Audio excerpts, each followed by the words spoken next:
Hello, ladies and gentlemen of YouTube, and welcome to another episode of Fanalysis, Avatar: The Last Airbender. I'm Retty4, this is Grey Jedi 91. Hello.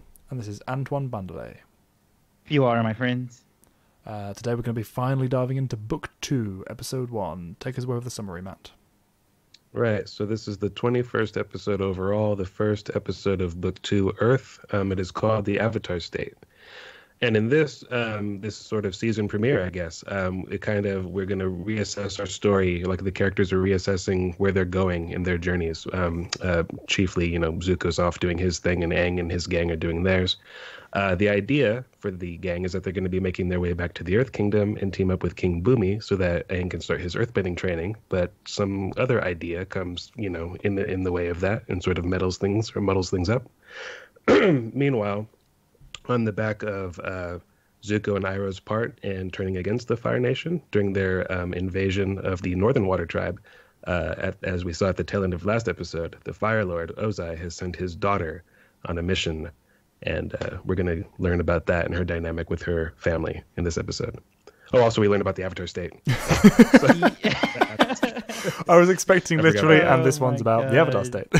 No, it's about so much more than that. Yeah, it's no, of course, on at the end of the episode. Of course. No, it's such a that, great episode. I love this episode, but let's dive in. Structurally, it's pretty amazing how they establish we do get the notion of the Avatar State and how it bookends itself on the Avatar State at the end of the season as well. So it's really, really, they did a really good job, I think, of this season having a very coherent, overarching theme that has a culmination. It's one of the points of the book in general as well. So much stuff. And like I said, this episode as well, with having so much stuff, the thing I love about it is it goes on and on and on. It feels like a really long episode in a great way. I love when you can feel like you're spending time with something and not feeling rushed. It's the way they pace it and jump back and forth between things. It's surprising how much like a little at a time adds, because when I was looking at my file when I was going through this, it went to the 24-minute mark. Most of these are 22 minutes. So like it's only a tiny bit longer, but that I think allows them to squeeze a little bit more into the story that definitely needed to be there for it to feel as completed as it does, and also have all these connections going forward. That's actually very true. I didn't really notice that. They're usually 22 minutes for... I normally don't notice it. You're totally right. I just happen to look at it and I go, whoa, yeah, it's only 2 minutes more, but that adds so much. Yeah, I definitely felt the length increase though, even though I didn't recognize the time jump. It's really well done. Lots of stuff squeezed in. But yeah, we open with the Avatar State Nightmare, which one of the things I love about this is they include the actual moments that the Avatar State were used as well. This is actual stuff that he's experienced, so it's not just random dark room where he sees himself going to the Avatar State. These are moments that he's experienced, and that helps us tie it to the physical experience of the Avatar State for him. This is something that he's remembering, the kind of not trauma, but the visceral nature of, and most importantly, he's seeing it from the victim's perspective. Which is helps big up his empathy.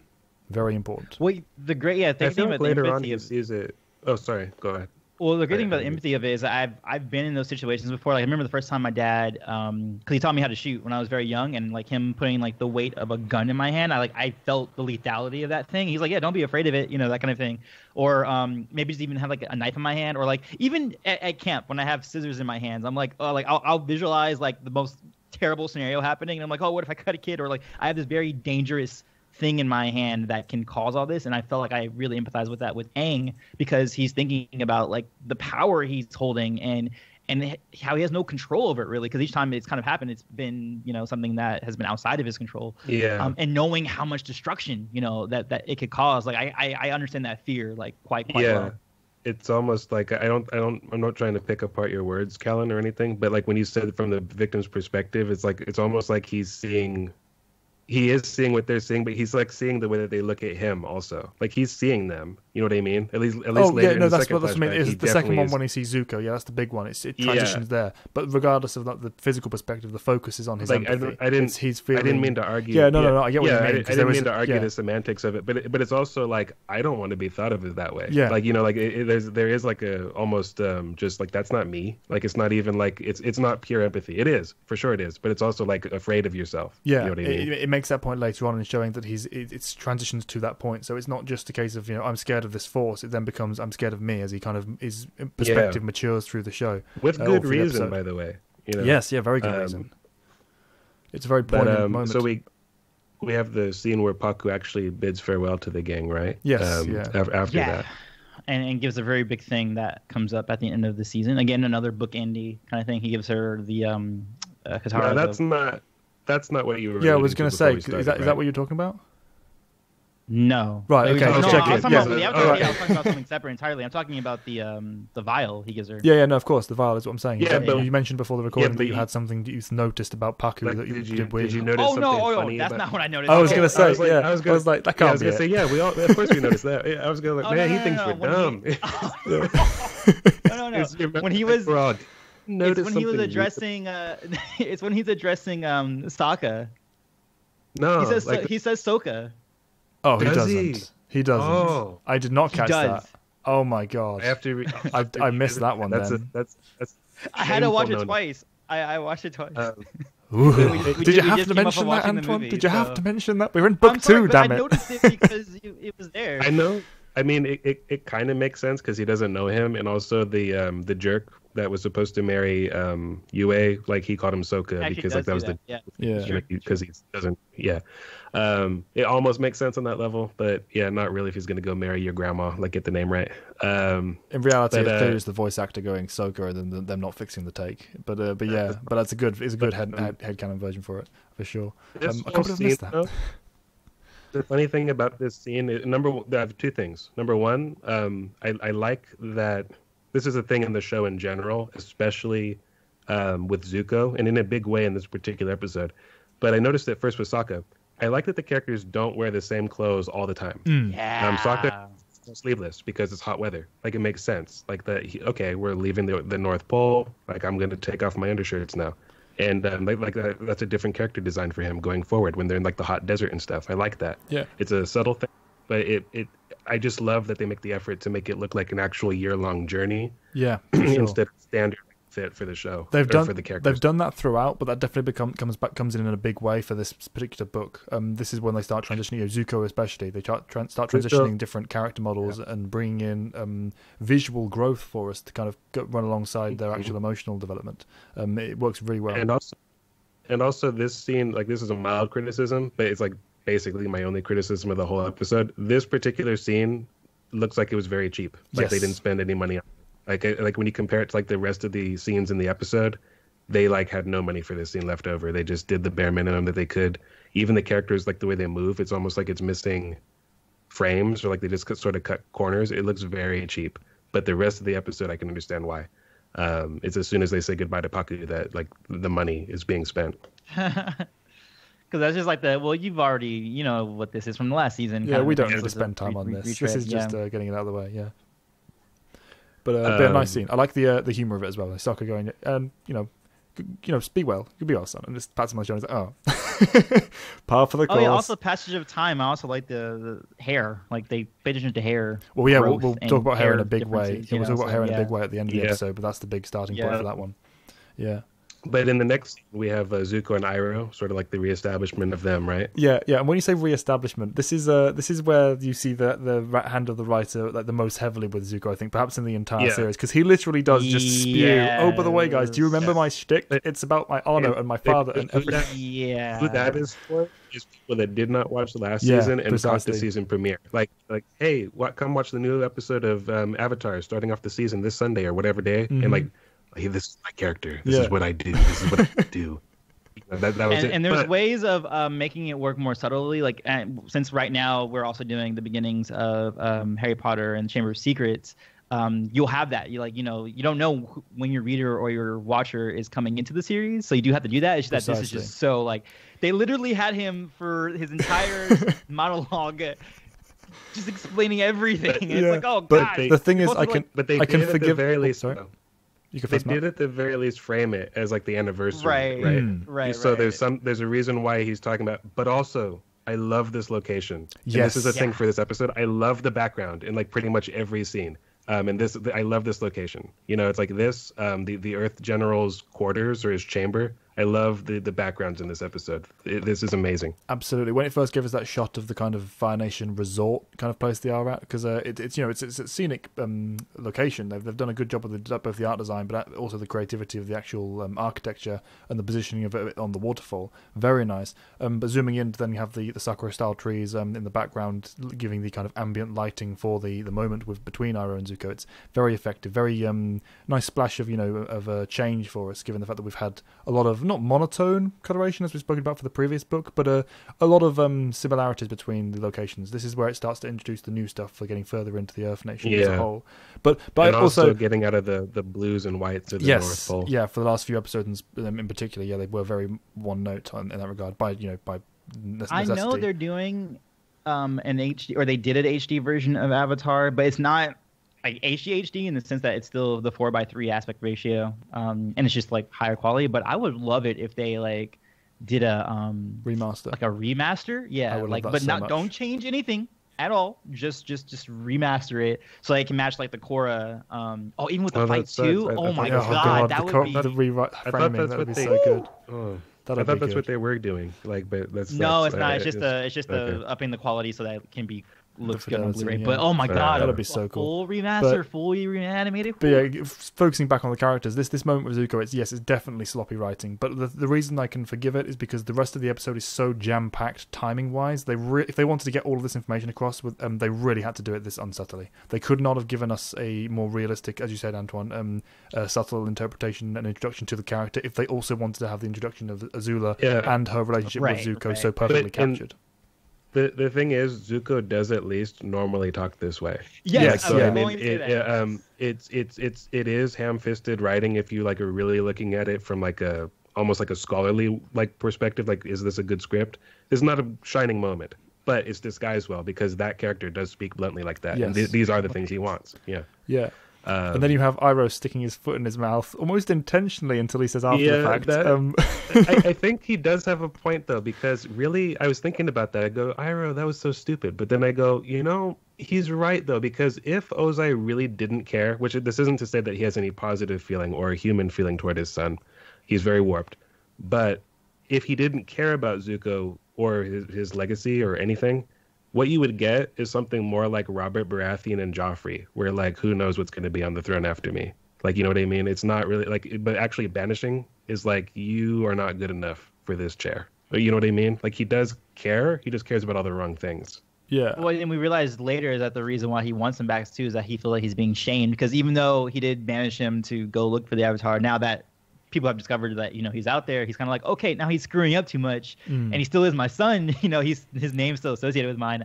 He's actively shouting it out as everywhere he goes. I'm the Fire Lord's son. He doesn't exactly keep it a secret. I need you to stop doing that. You're bringing my cloud down right now. Yeah, but it's also a good introduction with Iroh to the kind of central tension, but for those characters, with him talking about his father and setting up the perspective of both characters towards the Fire Lord, because that's going to be the big kind of driving point of what happens with them for this episode. So it was if nothing else, it was a good introduction for that.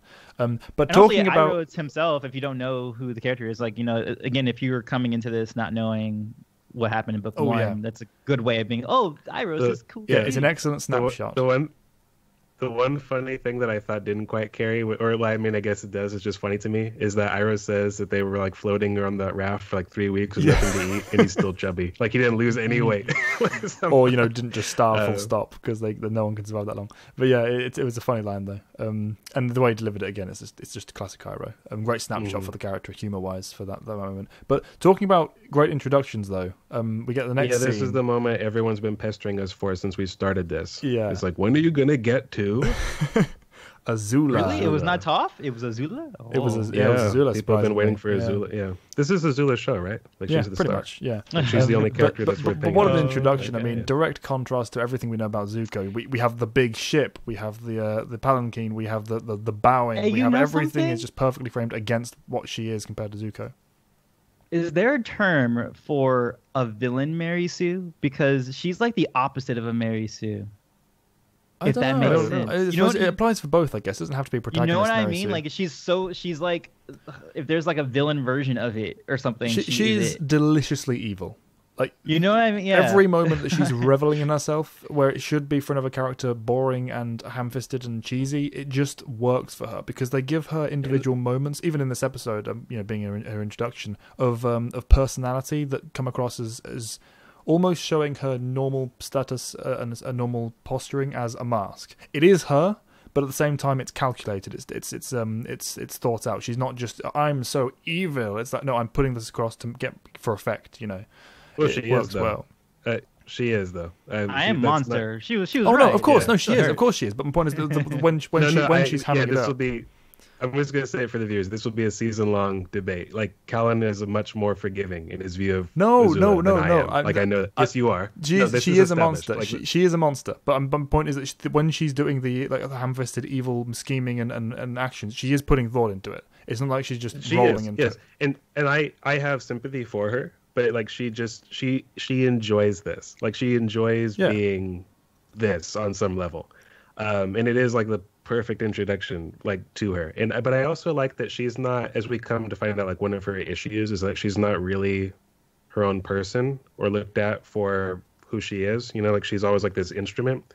And I like that her first line, the first thing she says in this series is my brother, and that's who she, like, she's there to drive the plot for Zuko, you know what I mean? She doesn't really get her own plot throughout this whole show, which is not a criticism. It's supposed to be that way. That's what her damage is to a degree. But I just like that she's introduced as like his villain, right? Like our villain from the last one. Like he now has this villain. She's very removed from Aang, even when she meets him. Yeah, it's what makes her feel like she's not a retread, because a lot of what she's doing here is basically Zuko being reintroduced. But because it's aimed at Zuko and not Aang, it's not just a villain of the week feel. It's like, oh, okay, it's a new dynamic for Zuko's progression as a character. It's a new dynamic for the family, and who is this character? Who is she, and how does she compare to Zuko? Because so much of what both of them are in the story, and how they come across them, how their arcs are developed. Because she does get a very small amount of character development to run alongside as well. It's not exactly Zuko level, but it is there. It's always tied together with in comparison. I don't know if it's character development, but it's more character reveal. Like we see more of who she is, rather than it being more. Yeah, well, she is also taking steps along her journey as well. Very slight and very late in the game, granted, but you do see revealing steps for her. She is having her own self-revelation, if nothing else. She's experiencing it for her. Yeah, she doesn't know that part of her exists, I suppose, until she's forced to confront it. But like that's like the end of her line. We're at the beginning here right now, or at least like the here, the start of her place in this show. Is this the same scene as when she's practicing? No, that comes later. That's a later shot. They cut away from that. Yeah, okay. But again, even that's the last thing is when the captain or whoever the ship captain right. like the speech. The tides. Yeah, it's so perfect. Again, it's deliciously evil when he's like, why are you worried about the tides, which have already decided whether they want going to kill you or not?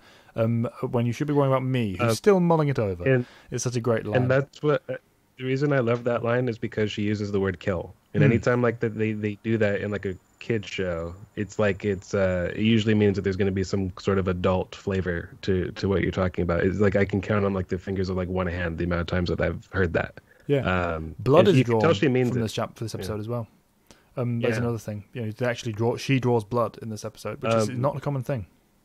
I read a trivia note on this episode that, if it's true, I mean, it's just on the wiki, it may not be true, but the original idea, according to that trivia spot, was that the writers were going to have her follow through, and when this guy does fuck up at the end of the episode, she was just going to blast him, like incinerate him right there, but they couldn't do that, or they decided to incinerate him. Wow! I have no question that guy's either dead or now running away from the final. Yeah, but just not now. Yeah, but they didn't show it. Yeah, they could have done for sure.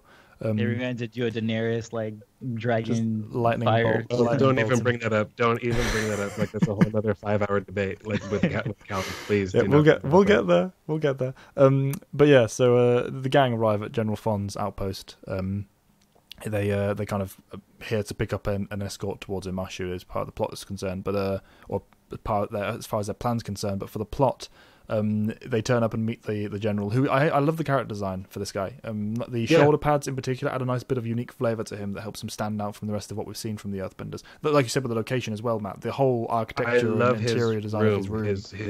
I like the whole arena, really, this whole area, whatever it is. But I just love that war chamber or war council room that he's got. I love the lighting in there.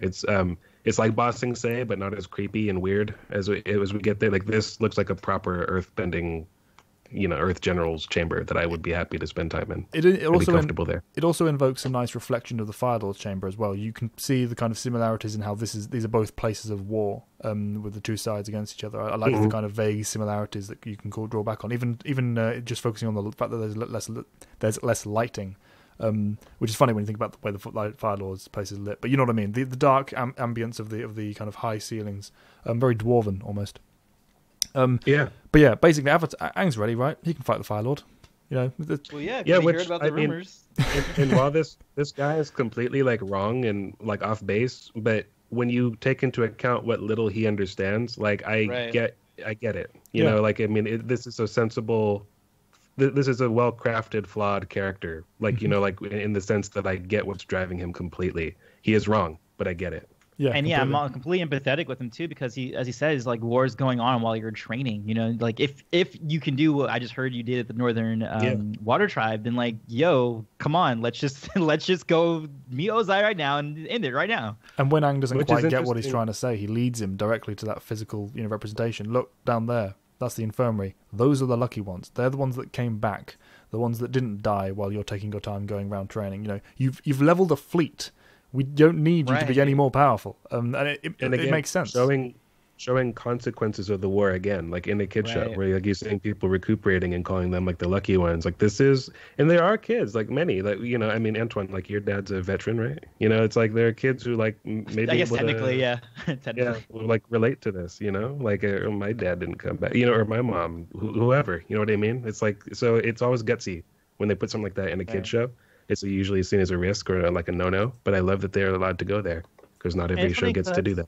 Right. I would even say Star Wars, like the original Star Wars didn't really do that. Like, I don't think except for like the extravagant thing of like, destroying an entire planet. But sometimes you don't really get that because you don't have the individual small moments. Hoth was the closest they came to. No. Yeah. Oh, sorry. I didn't mean to talk to you. But like in the original Star Wars. In the original Star Wars film, the most striking imagery is Owen and Beru's corpses, as far as that kind of stuff goes. An individual thing, as you know. Yeah, they don't spend time on it in the Star Wars franchise, that's for sure. At least that early on, and it's nice that they get to here, as you said, Matt. It lends like EU though. Like that's of course, yeah. I mean, film-wise, sorry, that's why I redacted that. Oh, yeah, I feel you. But with the show, it's nice. This isn't the first time as well. This is a very subtle, kind of a mild version of it, considering we've seen Gyatso's corpse, on the screen. Right. But it's nice that it keeps, it's reinforcing it in different ways and new flavors of it, and getting to, explain why this is so important, why this general is acting the way he is. He has a point. And it's good for Aang too, because Aang isn't the kind of character that usually thinks about this. He's he's very like emotionally like when issues are like something like this, when issues like this or something he has to confront, they dominate him like they do in this one, where like he totally is like gung ho and on board because of this. But normally he's very head in the clouds, and part of that is just who he is. But it's also probably what you would have to do just to maintain your sanity as Avatar. Yeah. It's like if you had to think about this all the time, it's like why you don't want to be Superman. Well, I'm sleeping right now because I need to, but wait, I should be out there and like helping somebody. It's like you don't have, like, your life's not really your own, He has a very strong sense and awareness of his duty, but he also is a kid. He can't keep thinking about this day in, day out. And that's why we see him so so carefree a lot of the time. He's not just forgetting about everything. He has to compartmentalize it, because otherwise he's going to go insane. He can't deal with everything at once. He's just one kid, as he says at the end of the first series. As he said in the earlier episode. Yeah. But this hits him hard. Of course, yeah. This hits him hard though. This is a message that he kind of needed to hear at this point. It's a very good message for him to learn. He already knew it, but this gave him context. This gave him like, look, this is why you're not just on the time span of the comet. You need to do it as fast as you can. It also makes sense for it to come now, because although they've been going through Earth Kingdom villages the whole time on their way up to the North Pole, the war didn't really touch the North Pole. And the war was already kind of done in those towns, because they were either their own towns or they were already taken over by the Fire Nation and turned into colonies or things like that. He's now meeting people that have come back from the front lines. Like the Earth Kingdom is the one fighting the war. Yeah, he is on the front line now. Water. This is the outpost that is fighting the Fire Nation actively every day. So it's the perfect time for the message to be delivered for the audience and for Aang. It's very well timed. I think that's the good thing to point it to is for the audience too, because you got to remember like what's at stake. Again, first episode kind of a thing. You have to establish all that stuff first. Yeah, absolutely. And then we get to the Azula training scene, right? Yes. First reveal of lightning. Yeah, I remember I did not process it that way because the big thing, her name's Azula, right? Azul. Mm-hmm. So like, and the promotional material showed her with like blue flames. Even though it sounds like lightning and looks like lightning, I just thought that was fire. And like this was like the her like finishing move like of fire. I didn't realize like actually like lightning generation was a thing until like bitter work. And that's when I realized, oh, it's a totally different thing. Like when I was explaining it, I was really slow in the uptake my first time watching this, I have to admit. But to be fair, that makes sense because in essence, it is just extremely focused expression of their chi. You know, fire. That's what fire is. It's a blast of their own personal energy. So having it super focused, super intensely warped together, and just having that result as lightning rather than flame, it's a nice exploration of the fact that it's not a separate discipline. You know, it's not a separate power. Yes, it's definitely its own subclass because not everyone can do it for good reason. But it is still firebending. It's just called lightning bending because you don't happen to be bending fire when you do it. Yeah, it's just funny because as elite as she's shown to be, even in this episode, I still didn't give her quite enough credit that much because I just thought that was just like her practicing her firebending, which is awesome. But I didn't realize she was doing like the master level technique in the first episode back then. And my favorite part almost isn't good enough. The fact that is already master tier, and she's like 14, and she's still not happy. One hair out of place. Do you guys feel like how do you guys feel about Lo and Lee, her teachers? Do you think that they retconned them not to be benders for the sake of the joke, like later in the series? Because I always just thought, of course they're benders. They're showing her how to that's why she's bend. There. Yeah, that's why they're teaching her. Yeah, I don't know. They're not firebenders. Like, you know, like at the end of the thing, I thought, did you guys just say that for the sake of the joke? That doesn't make sense. Like, how are they teaching her? Like, who are they? But it still could be like the air nomad acolytes, kind of, where they're they appreciate the art of it, and they know it very well, but they don't necessarily have the talent. It could be like one of those cases. They're the scholarly type. They understand the the techniques and the disciplines. They just aren't personally capable of it.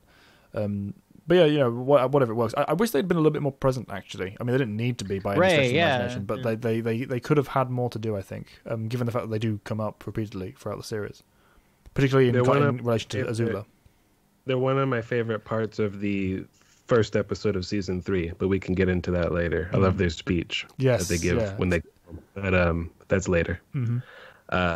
And then Io waking up, I always thought that was more than just like a plot, like, oh, there's an evil thing coming. I actually felt like he actually touched, like, because he's so spiritual, he felt basically he's almost like the closest person that has like the Force in this world. You know what I mean? Like, you know what I mean? I listened to our but I also think maybe it is like a master level thing though, because like I listened to our waterbending master episode like a few weeks ago. I re-listened to that, and the question came up from one of you that, did Paku sense them like bending the water? Is that how he busted them?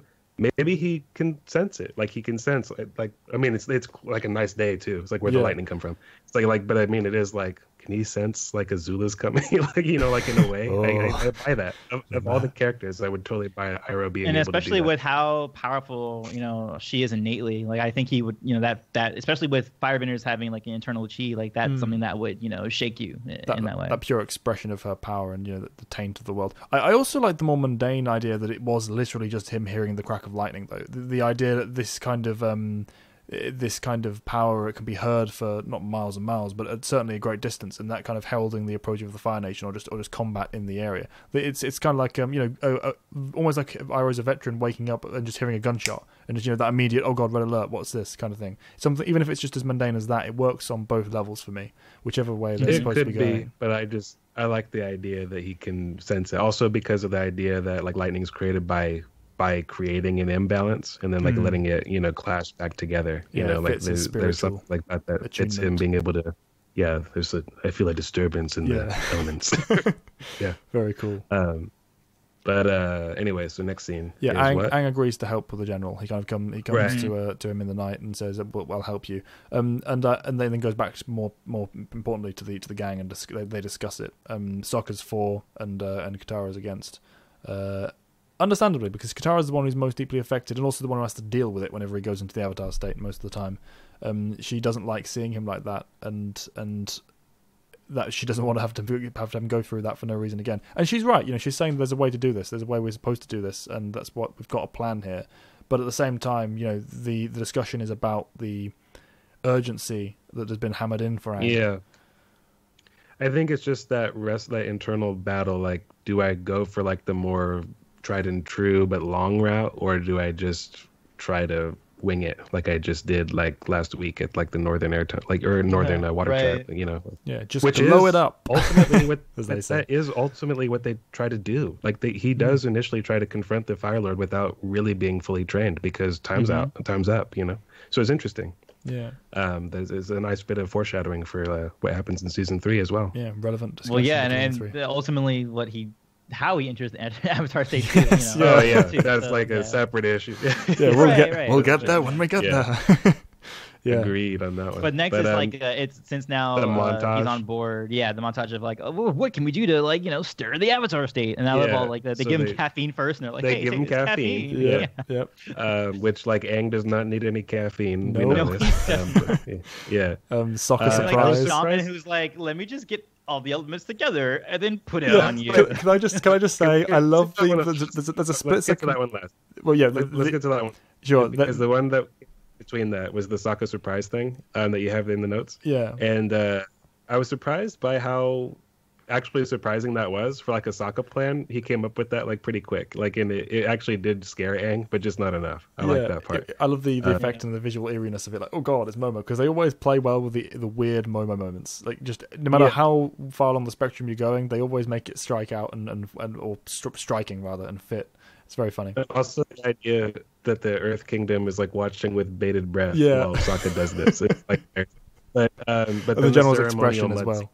When he does that. What were you going to say about that? The comedic timing of the delay, and it's almost like, oh great, how does I make this work? And he literally gets the what do you even call it, air press, and just pushes some air into the pot.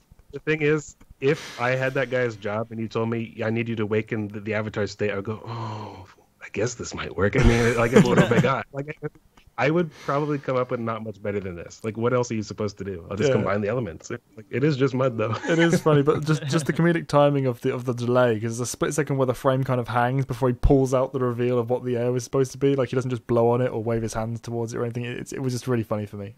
Well timed. It's the narration that gets me, like the grandiose Earth. Yeah. It's like, okay, do you feel anything? Oh, I gotta sneeze now. That's it. But yeah, moving on from that to the Azula again. This is Azula. We get Azula and meeting Zuko. Meeting her brother. Yeah. But like this scene, I love how they put a lot of money into this. Like the way it's shaded, the way it's lit, the three characters interacting all together. I really like, again, it's like animated movie level quality for me. And the level of detail that's in the expressions, and also just the fact that Zuko, he's sort of easy prey, because he wants to believe. Even though I get the impression that even though it's never said, and he's very indignant later on about the fact that like you lied to me, just like I've never done that before. Right. But he knows that. And the episode doesn't have to tell you that. Like, he probably sees some of this coming on some level. He just doesn't want to. He's forcing himself not to look at it. I like the way that it's... and how that manifests, we'll get to later. Yeah. Yeah. I also like her first line, my country. In my country. Yeah, in my country, we don't do this because it's just so good. It's one of her opening salvo shots towards him, and it fits perfectly because it's almost like it's not even intentional. It obviously is, as with everything when it comes to her approach like this. But it plays like it could almost be just artifact. She's good at what she does, and I like that this highlights that. It's a great opening gut punch for him. And yeah, the interplay between them two, I like how she completely dismisses Iroh, like, get out of the way, I don't need you here right now. Just stop interrupting. And then goes on to say exactly the same thing he just said in that line. I can see you need time. There's a slight misstep in here, like where I think like there's going to be people that say like Azula could take Iroh, which I fundamentally like disagree with that. Nope. She is like a little bit like playing with fire, like literally here, because like I know she's like a master strategist and all that, but Iroh versus like just as Azula, I think is firmly in his corner, but also like Iroh plus Zuko, I think she's done. So it's like she's being a little flippant, like, just arrogant, a little up her own ass right now. But at the same time, she knows they're not exactly going to attack her. This is something she's comfortable with that fact and dismisses Iroh as a result. If you can criticize Zhao for like smirking over his tea, like I can criticize. For sure. But I believe the familial connection between these two, because she's got the and also she's royalty. She's trying to be. Father regrets your banishment. Don't interrupt, Uncle. Like that's ridiculous. See, she's a villain. Like, look, like that's. Oh, don't get me wrong, it's over the top, but for the character moment, I mean, I buy that it's not the same with the Zhao Smoke because of the royal connection, the familial connection. And her arrogance are tied. It's not just Zhao being a muppet, and overplaying his hand. Yeah, but the next scene we get is Katara talking to Aang. We get the moment where she kind of has this discussion with him about saying, I know you have to kind of do this at some point, but it's for the people who aren't, you have to watch you like that. It's very painful. I don't like seeing for the people who love you. I don't like seeing this pain you're in, the anger, the fury, and you buy it because we've seen this. The first time the first time he goes into the Avatar state, for realsies, is when she's having to get him out of it in the air temple. Well, he hasn't really gone in very often. That's like the striking thing about it. And on each moment has been, except for the one that will come later, has been already shown to us at the start of the episode. So you get that kind of recap, and with his perspective shift on it, everything about this plays naturally and flows. It's a very well written, contained story in the same way kind of like the Storm was, just on a lesser degree. Yeah, I think like where Katara's coming from is just like. Our only experience with it has been, aside from like that Roku possession thing, has been like when you're distressed. So like the koi pond was kind of a melding of spirits. So that was kind of okay, but it's that he had assistance. He had like the ocean spirit sort of driving the bus on it. Yeah. And that's the other thing. And even then, like someone in response to like major crisis though. Like it was in response to big crisis where like they disrupted the balance. Yeah. And Aang's so clearly struggling with between duty and self-sacrifice here. He doesn't. He knows he needs to do this in a way, even though he's kind of questioning the actual necessity of doing it now. But he's acknowledging the pain that she feels. She's just, thank you. I'm glad you told me that, and I understand that because I'm struggling with it myself. But at the same time, I kind of have to do this. And she as well still says, I can't watch you. It's a very human moment when she says, okay, I'm not just going to be on board with this now. I have to not watch this. And he's like, okay, understandable. It's a very real moment captured right there. And again, it's one of those things they put in purely for the characters. Too. Yeah, Katara being the mum, but also it's purely a character moment. They did not need this for the plot, for the average kid show. They did though. Like for the plot to be good, they did. Yeah, that's what I mean. That's what I mean. It's one of those things that they put in purely because they know what they're doing with the quality. It's not like this was a necessity. Yeah. This could have easily been cut or trimmed. Also, for episode. That's the funny thing about this episode. This episode had 4 writers. Normally, like too many cooks in a kitchen is terrible, but like in this case, it really worked. Yeah. I don't know who handled what, but it really works. I imagine 2 for each. Aang, like 2 stories for the Aang, or 2 writers for the Aang and gang, and 2 for the Azula and Zuko stuff. Maybe I wouldn't be surprised as well if each one took custodian of a specific character, like Aang, Katara, and Zuko and Azula, and tried to keep the balance of the focus on each of them. I would. That's how I'd do it if I was writing those and had 4 writers to do it with. Because then you get you can keep the story contained in each group, especially considering we've got to introduce Azula. We can't afford to spend all time on Zuko this time. That is the same again with that weird, not weird, but that very awesome, I guess, in this very sort of weird, strange, sort of soul touching way, that loose parallel between Aang and Zuko. Aang gets his advice from the person that cares about him, and Zuko gets his advice from the person that cares about him. In like the next scene, this is like when Iroh's like, Azula sucks, and you know it. And not just Azula, but your father as well. You should not be. You should not be so. Which is one of the only times that they addressed that. Like, I really wish that those two had an exchange on screen. But it's one of the only times that Zuko and Iroh discuss Ozai directly. And Zuko kind of goes straight for the jugular. He's being a dumb teenager now. Like, I know lashing everything out. and you don't. Yeah. But he goes, just because he knows he has to say something really bad to even get Iroh's attention, he knows that he can't just be flippant. He goes straight up to them, and it's like you see the pain in Iroh. True. Yeah, of course, it's not even true. But at the same time, it still hurts because Iroh's like, oh god, I hate this. Zuko knows it's not true. He only says it to hurt him, to get the result he wants because he's being a dumb teenager right now. Yeah, completely, and it makes it all the more real for it. I love that moment, and the pain in Iroh's. I was like, oh, so sad. It's just like, it happens. Like Aang and Sokka like have their little powwow, and Aang's like, I don't think I should do this, and Sokka, to his credit, is like, yeah, don't do it then. You know what you're talking about, which is like not the most Sokka thing to say, but it somehow fits. Like it seems like character growth, I guess, where he's willing to not act like he knows it all. Yeah, it's a nice moment for him as well because he's always been go with the flow outside of when he needs to take control of something. So him then going with the flow and actively not tying it together is it's like you said, it's a good milestone for him at the very start of this series, because this is a very Sokka had a lot to do in the first series, and he does here as well, but he definitely takes more of a backseat compared to the other 2 and 3 when Toph enters the fray. So sure. I like that this is kind of the bookend to his progression thus far. I like just on some level, I guess I just like the idea that Aang cares about getting some validation from Sokka, because like he doesn't need to, but I mean it's nice that they care about each other enough that like he wants like Sokka's support on his idea, and Sokka gives it, and he's like, cool, all right, good, that gives me some strength to move forward. Yeah, it's sure, but who'd know better than you? What's he going to do? Which is, he's not wrong on. But yeah, we get another small touching scene. Iroh and Zuko. Zuko's running towards the boat, or walking towards the boat rather. Iroh comes running down behind him. I'm going to stick with you. Family does that. Iroh immediately suspiciously looking at the ship. Yeah, but also just what a difference it makes on Zuko's face when he smiles. Yeah, like it's another example of him rarely doing that. Yeah. And the immediacy, he sees Iroh, and it's like, Uncle, you decided. He feels that joy. It's nice. And it is cool because, like, that Iroh only came to be like his bodyguard because he knows it's going to go down. Yeah, but yeah, it's a good thing. Also, tiny bit of the budget note. I noticed that the animation when he's running down the stairs, it didn't quite fit properly. Like it's you can see they've skimped on that one. It was the only other sign of a lesser budget that I saw in the entire episode. After you mentioned it with Paco, I thought, there was also that one other note. I didn't notice it myself, but I'm sure you're probably right because like they spent their money in very obvious spots in this particular episode. Yeah, it's a great this wooden one. But then in the next scene, this is where we have like Aang's confrontation with the general. Yeah. This is the one. No, what's his name? What's the general's name? Fawn. You wrote it in Fawn. Fawn?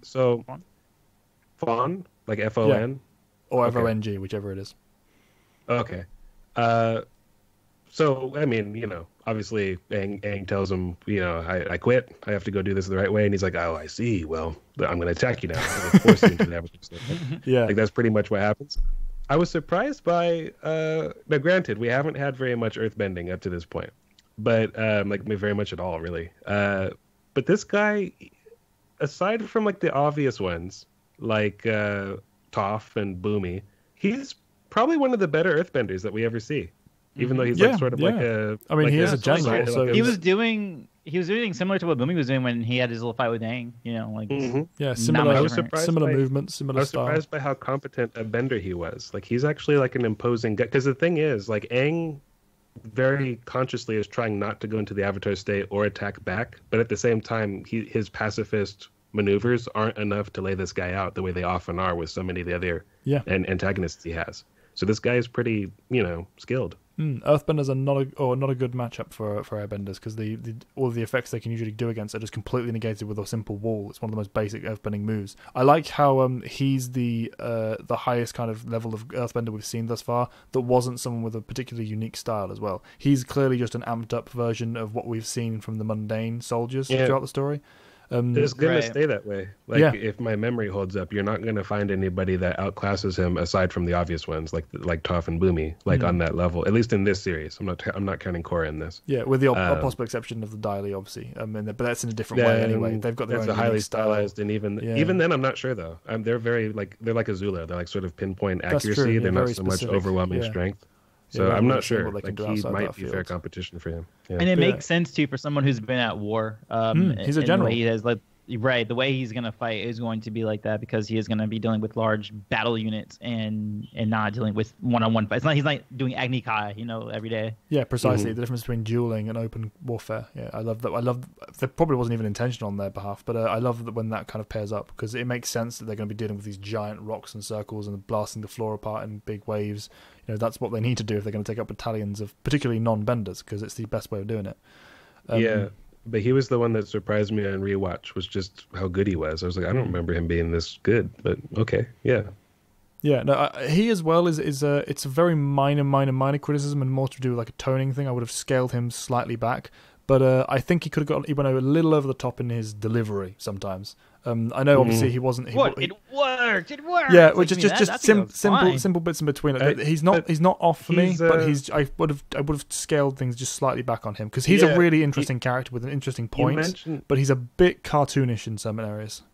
Yeah, but you mentioned that, and on the one hand, I get where you're coming from, but on the other hand, he fits very well in the context of the other tone of the show. Like I was seems gonna like, say that too. like it's a middle grade show. Yeah, for sure. He definitely fits the tone. I'm not saying he stands out by any stretch, but it's just to me the message he's getting across and the impact his point should be bringing towards us. I think it's very slightly damaged by the cartoonish of him. It's not to any extent where I think it's a massive flaw. It's just a tweaking thing for me. I know.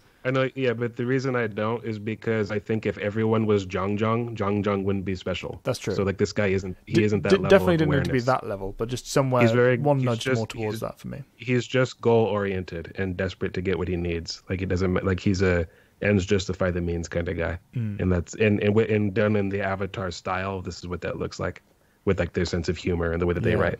This fits for me. Particularly Sokka's like if this guy was in Game of Thrones, it wouldn't quite work. But like since it's a middle grade animated, and it's kind of goofy sometimes. You're gonna have a guy. Of course, gonna do that.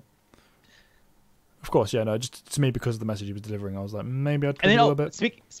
Speaking of goofy too, like when we get to the scene with the Fire Nation, like the way the guy gives up the bring on the prisoners, it's like that's also another silly like little thing. It's like, oh come on, but since we're in this style of story, it's like, oh yeah, okay, fine, like I will say the cheery like Azula is probably like the best acting she ever did. By the way, when she's like, "We're heading home, or let's go." Oh my god, I don't remember that line.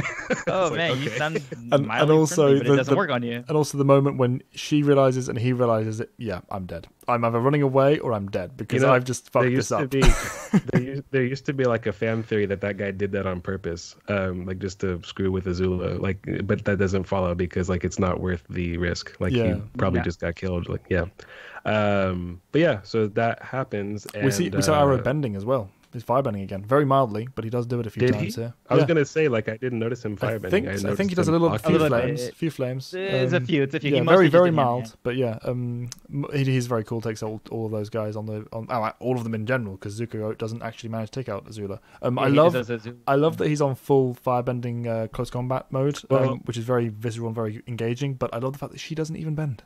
She bends twice by choice. But that's what I'm saying. That's what I'm saying is I love that because Iroh doesn't really bend out of like concern for people's like lives. Like if I'm going to take you out because you're in my way, but I'm not going to hurt you. Azula doesn't bend because Zuko's beneath her. Yeah. It's like you're beneath me. I don't need. And that comes across in the action. Different. Even as they're fighting side by side, because this is happening simultaneously, you can see it in the motion. Iroh's like, okay, minimum amount that I need to get you out of the way and not hurt you. Minimum amount to get out of the way. Whereas Azula's just reveling in it. She's like, look what I can do without doing any bending, brother, and staring in the eyes as she does. I also like the escalation of Zuko facing her because even in that brief exchange, you do see that he is better than most people. He's the one that tosses the captain overboard. She has two guards attack him like at her flanks, and he takes them both out with one shot. And then he's facing her, and she doesn't even have to try. So it's like you can see like how high tier she is because you already just saw that Zuko's competent in that short exchange. Never mind all of season 1 where we saw how good he is or can be. It's not diminishing him; it's just bigging up her. Very difficult to get that balance when, especially considering without, like you said, those two in front of her between the two. We'll get there. Yeah, if those two guards hadn't been between the two, you could very easily have forgotten what happened in the first series, or thought, oh, I guess that's just not relevant anymore, or not have seen it in the first place. So it's important they had that here to re-establish that okay, he's good, but she's better, rather than just Zuko now suddenly is terrible. It's so rare that they get that right. This is kind of the quintessential example of it. This is the reason why like Zhao doesn't quite hold up as like a master for me, because Azula is like so far beyond Zuko. I think that when people think about Zuko versus Azula, like this is what they think of, like in fan minds, where Azula is so much better than Zuko. Like even by the end of the show, it's like if you like read like forum posts or whatever, it's like she's really not though. Like Zuko gets way better by the end. You know what I mean? Yeah. But I think that this is like the lingering impression people have of their relationship or like their status. As if Zuko cannot grow, and even more so, not even the final fight that happens in the finale that proves to me that Zuko is on par, or at least very close to Azula at that point, is the not even Southern Raiders, I was gonna say the Western Air Temple. Yeah. She comes down and they have a literal equal fight. Like what is Western Air Temple? The Zeppelin when it's coming down and they're leaping off, and so she's not gonna make that's it. The episode Southern Raiders.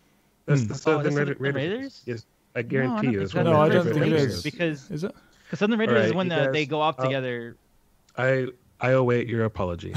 Maybe it is. I don't know. I can't remember. That's how arrogant and confident I am on this one. It must be. No, it must be because they were because they were away from the Western Air Temple, so they had to be. So cause that was what they were back camping. It's one of my favorite fights. I cannot possibly be getting it wrong in my mind unless I have Alzheimer's right now. But regardless, I understand. I completely disagree with the mentality of letting it happen and thinking that Azula is so far beyond Zuko, because of course she's not by the end of the series. But I can understand why this particular scene would leave an impression though, because it's so well done. Right. Of course. Yeah, I understand why this is the one people may remember. I do get it. Yeah, like early on, she vastly outclasses him. Yes, it's the Western Air Temple. There we go. No, it's not. Azula led an attack on the temple there after battling her brother and forcing the rest of the group to flee. Yeah, that's the name of the episode. The name of the episode is the Southern Raiders. It is not the Western Air Temple. Okay, hold on. You might be right about that. It is the They're at the Western Air Temple because they have to leave the Western Air Temples for that situation to happen because they're camping and they don't have everyone present anymore because the others went into the cave or further into the temple anyway. But I hadn't realized that was one. The Southern Raiders, but it happened. I think the Western Air Temple is the demise of Sparky Boom Man, but that's we'll get to that. Yeah. But yes, I apologize, Matt. Anyway. Apology has forthcome. I'll think about forgiving you. I'll think about it. But anyway. The whole fight is just brilliantly done, and as well, culminating, of course, in the epic moment. in Iroh giving her a spanking. You're like you. Time out now, young lady. It's like she was about to blast him with lightning too. Like that was like that's the reason why I think obviously Iroh would have stepped in anyway. He's like, I don't have time to be all Iroh about this and give a speech. I just need to get there. And again, it happens. I love this, like how the show holds up on review. That to me never read as I'm redirecting lightning. Again, I told you for many episodes, I didn't realize that it was just lightning, but that's obviously what it is. And they make a big bit of business out of that in this season. But I just thought that was Iroh just being master. Yeah, you said before in the storm with the lightning bolt on just naturally coming down. Yeah, you said before that it's very well done in how they execute it. Even the motion that he's doing, it's not quite as distinct the motion here because it's more of a smash cut to point in the direction he's firing. But you do see it. It's very much. But it's still present. there. Yeah, he's still grabbing. And he's pushing out. And he's unleashing the blast. It's very cool. And just the idea that he then immediately just pushes her off. It's like, bye, Azula. It goes back to that whole, no, she's crazy and she needs to go down. He's thinking that straight away. It's not a moment's hesitation. But yeah, great moment, great impact. And again, what an introduction to the character. This is Azula's first episode. She's been clearly beaten, but in no way do I feel like, she's been diminished by that moment. Yeah. That was they subverted her in the moment without diminishing her threat level. I mean, it was Iroh that took her down, so it has to be. It has to be. It has to be someone that good. Clearly, it's very well done. But we get Aang is obviously back in the Avatar state. Is trashing the base. He gets triggered by the fact that Katara has been captured and sunk into the ground. Yeah. I like the decision obviously to pull her down and make it and force this. It was a cool, clever move from the general, and I like the way as well he immediately reveals it. It's like, nope, let's not hang here for too long. Look, see, it's fine. It was a trick, and it worked. I love the revelry in that. It's again, I like showing how dangerous an Earthbender can be because like they never do that. They never just force you to sink into the ground. Also, like they never do things like that. Of course, but the point that I thought as well is that it shows he's very whether it's because it's the sand or light mud or whatever type of earth it is, but he actively almost uses liquid earth to counter Katara's attack. I just thought it was sand he used to absorb it. Yeah, if it's sand, but it's difficult to tell with how it's being shown, like whether or not he's a particular person who had enough skill to melt He definitely knows what he's doing. Yeah, he definitely knows what he's doing. Well, it's probably just sand because he alters the density to force you to sink into it. So it's like he's like that. He's just like a bender who really knows what he's doing. He's like a Paku, like maybe not that level, but still. Yeah. Like I guess Boomy is supposed to be equivalent, but whatever. We talked about like how Boomy seems more than Paku. Yeah, I completely agree. Yeah. But it was really cool. It was a nice little bit of unique bending, which they're going to need to do with earth bending because it's going to come much more heavily into the fore now. And if they kept the same stuff, we'd be very bored because earth bending up until this point has been like, definitely the lesser of the four. It's hardly been a part of the show, really. Yeah. It's not because this is the first episode where Aang earthbends. Period. Albeit it's in the Avatar state, but he hasn't done it before this. But even when he levitated rocks, he was levitating them using airbending things, or airbending bubbles. I also like the performance of the child actor who plays Aang, when he's like truly like scared that Katara is something's really about to happen to her. He's like groveling and crying, stuff like that. It's that was very effective. Really you buy the actor for moment. him. Yeah. You buy it. Like the fact that you obviously know this is a fake out. Of course it is. Like, but you how still do you buy get his a child actor perspective. to get there? Yeah. You have Andrea Romano be the director. She's like the great Western animation director. She's a child whisperer. She's done everything. She's like She's literally just the like best. every good show that's from the West. She did it. Like guarantee you. I don't care what it is. Like if it sucks, she didn't do it. Like that's the way. It's easier to list the one she didn't do than the one she did. Yeah, she's ridiculous. But the other big thing as well, which is kind of one of the most important points of the episode, is Roku reveals the vulnerability of the Avatar state and how this is something that, yes, it gives you extreme power and you're at your best, but if you die during it, you're out. That's the Avatar gone. It's a fantastic scene, but it does seem a little bit to me like Roku's like, I better go down.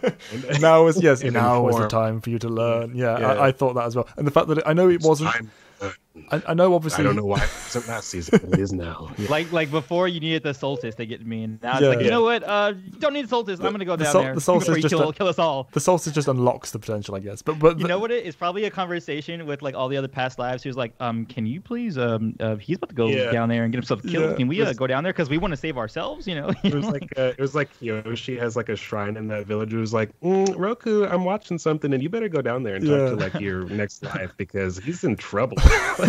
And honestly, that's kind of what happens too, is that they're taking over. That they're kind of like, all right, you're about to get us all killed here. We're gonna take over because that in the final season, that's what it is. It's them taking over and their voices coming through, and then him telling them, no, like this is not the way I want to do it. I don't want to kill Ozai. That's kind of cool. We talk about the ocean spirit driving the bus with Aang, but that's the Avatar, state full stop until you're fully realized they drive. You're just very much the passenger of your own body, which is one of the reasons Aang so hates it, and Katara hates to see it too, because it's not Aang's like with a furious face. It's every other Avatar that's currently watching the situation through his eyes. But also, I know. Obviously, Roku comes from Aang to get to the situation. But I love the way that it's shot, where the dragon looks like he's just flying past and he's looking down. Like, oh, I better do something about this, and dives down as well. It just adds to the whole background humor that isn't supposed to be there, but kind of is. One little detail that we can get into actual like business of what he's talking about in a second, but I like the little detail of while Roku's talking to him, Aang is surrounded by like a cocoon of like airbending swirlings. Like no one is going to attack him while the exposition is going on. It's like he's still safe even though he's not doing anything. Because we just criticized in the movie like normally like Avatar state revelations don't happen like while he's like in the Avatar state, but here it kind of does, but he's not really wreaking havoc. He's just existing in a bubble that you can't penetrate. I like that little detail. Yeah, you see it when I took note of that when it fades at the end, and it's okay, yes, he hasn't just been standing here ready to get speared in the back. Not that they would, but also the visual of sorry, what? Yeah, I was gonna say I wanted to give you the floor to talk about your favorite moment ever with Yang Chen. Yes. Oh, yes. I was about to say something else, but yeah, let's go with that one. I love that motion. That single snapshot of Yang Chen and her just spinning, and it's like the most powerful airbending display we see, pretty much, in the shows. And it's so cool. Elegant. It's so cool. The thing, it is a really great visual, but what really completes it to me is the sound treatment. I love the like the sound of like that's what it sounds like. Like in the 7th Harry Potter book, they say that it sounds like Flitwick has like unleashed the power of the wind on the grounds. Like that's what that would sound like. Yeah, like exactly. I'm unleashing the winds. Yeah, it's so cool. Amazing. So cool. And she's not even my favorite Avatar either. I prefer Kyoshi, but it's just that moment is just It's crazy because like the dude whose name I don't think was ever revealed, the fire guy before Roku, he like unleashed like 4 volcanoes worth of stuff. Like I mean, what was going on in that guy's period like where he had to do that? I want to know what that threat was about. Yeah. That's nuts. I like also that this brings up 2 obstacles for Aang, because he doesn't want to go into it because he fears of what power he holds, but then also he knows, oh crap, now I'm responsible for all these past lives as well, and if if I compromise this, then I kill everyone. Like now he's got to weigh that on him as well, which is really good for like the ongoing conflict of the Avatar state throughout the season. Even though they're the ones in control when he does this, so it's it's like it's almost their responsibility when he flicks that switch. But he doesn't register that yet because he's focusing on the fact that okay, another layer of responsibility, another burden to bear on my shoulders. It's a very realistic kid moment. Yeah, it's interesting because they know what's at stake because of like his stage of development. Normally, like if they were like fully realized avatars, you turn it on for like that one thing that you're doing, and then you turn it back off. Yeah, you turn it off. Him. They know that's what control and mastery is. Yeah, he's stuck in that mode where when he goes in, he can't just opt out. He's stuck. And that's why, and that's why he has to do it the right way. That's why you have to go through the several years of training with each element and mastering each element, so that you're able to better control the Avatar state itself, so that you can like not let it make you this monster. But in the same way. Not to bring up Korra, because people hate this, but like Korra is a little bit better at doing it at the end of her season, because she is, when she's fighting the Kuvira mech, is going in and out of it. It's just like, okay, I need to get this big, boulder that happened. Yeah. Let me turn it on, then turn it off after it's done, kind of thing. Versus it being like a totally in it the entire time. It's funny because both use it in the best but also worst ways, respectively. Because Korra does it the safest way and the most efficient way, but she's not drawing on anywhere near as much potential. Whereas Aang is drawing on all of the potential, but he's doing it at the worst possible times. He's not got control. It's like, I like how both of them reflect it, because she uses kind of like a power reflection between the 2 characters. You don't need all the potential to do great things, because otherwise Wand would have been shit. Anyway, but the thing is, complete loss. Oh yeah, it's always been my contention that while I don't approve of the way that Aang gets the Avatar state at the finale, kind of like you alluded to, Antoine, I do very much enjoy the sentiment of him saying no, I'm not doing it this way. I have mastered this, because he turns it on and off to help heal the forest. I'm just like, there's a lot of I've had this argument with Callum like years ago. He's like, he didn't master it. I go, I think he did. But we'll get to that one. Maybe your opinion. He definitely mastered Avatar state by the series for sure. I think he's definitely on the primary first step towards. Yeah, I wouldn't know if it was absolutely. He doesn't consider it. I don't know. Well, I'm not saying it's not the case. I'm just saying I don't think we have enough proof in that moment, because it's him kind of like he has proof to turn it off, but I don't know if he'd be able to flick it back on and be able to drive the bus from that moment forward. He does in the comics after. Like, that's true. He does it in the that's true. In the comics, I guess. But I don't know. That was just how I read it. But also in the show, like Matt is right there. In the show, he did. Yeah. Did he? But anyway, did he? I also understand where Callum is from too. I understand where both of you guys are coming from. When did he? Okay, it's fun because we'll get to that when we get to it. Let's save that one then. I just think it's hilarious. Sure. But and then I guess we covered everything as far as like the Zuko Azula fight, right? So yeah, so wrapping up business with Aang, or wrapping up business with wrapping up business with Aang, because Zuko and Iroh are the end of the episode. Yeah, so they basically make the decision that, the general's crazy, we're moving on. Sokka knocks him out and goes, does anyone have a problem with that? And they're like, nope. No. He's a bit of a nut. The audience forget for the episode. Yeah. Yeah. And they head off basically saying, we don't want but you can hold the escort, we'll just go ourselves. We've got this covered. Then we get Azula. What happened to that guy? Yeah, he just wakes up. Like, the hell? The plans are done. Anyway, that didn't work. But yeah, Azula then pronounces Iroh and Zuko as traitors, and we get the moment, of course, with them by the river denouncing the Fire Nation themselves and cutting the. I love this moment for so many reasons. Like number one, on review, that knife means something. And we find out in the episode Zuko Alone where he got it, and or Iroh gave it to him, right? And it also, like, the meaning, like on the inscription is, well, don't be mad at me if the show mistranslated this, but I'm just saying what the show claims it says is like never give up without a fight, which is what they're doing. And again, I love that you can see Zuko wear his journey. His design changes constantly throughout this particular season. Yeah, and it's very much so. Cutting off the hair, and also, I didn't actually realize this until just now. you don't actually see him wearing like his Fire Nation uniform again until he goes. It's not even the same uniform, but he doesn't wear it again until season 3. Yeah, like he's wearing like just like the last time we saw him wear that was in book 1 before the finale, because he was wearing like those snow clothes after that. So like he totally, you can just see his journey on him. I love that.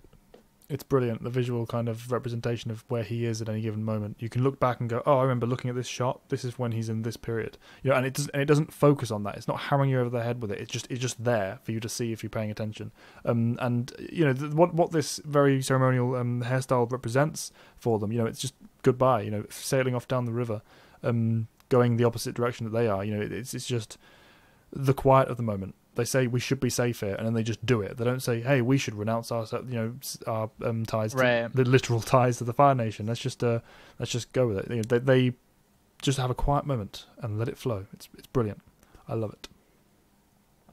And the theme music, so good. Yes, but music. Yeah. So, you know, obviously I hated this episode. Yeah, it was a pretty weak episode, to be fair. I mean, this is really, probably one of my really worst for the series. Yeah. It'll be interesting to see when we go back and do like our eventual, series retrospective where this ranks for me. But it's up there in terms of like my favorite episodes. It squeezes so much in, you know, the character introductions, the character interplays, the emotional transitions, the development, the realizations, and it all happens within 24 minutes, as we said. You know, this is a lot to happen. Yeah, we've probably been talking for at least double that. But, that's yeah. That's what we do at Fanalysis. Yeah, but anyway, we've talked quite enough about it. I think everyone can get our thoughts across from what we've said already, and no need to close at all. I'm ready for, and I still don't have an outro. Right, and I'm Graded91. Thanks for watching. And so I'm Better Peace, love, and remember to be water, my friends. Goodbye. Bye-bye.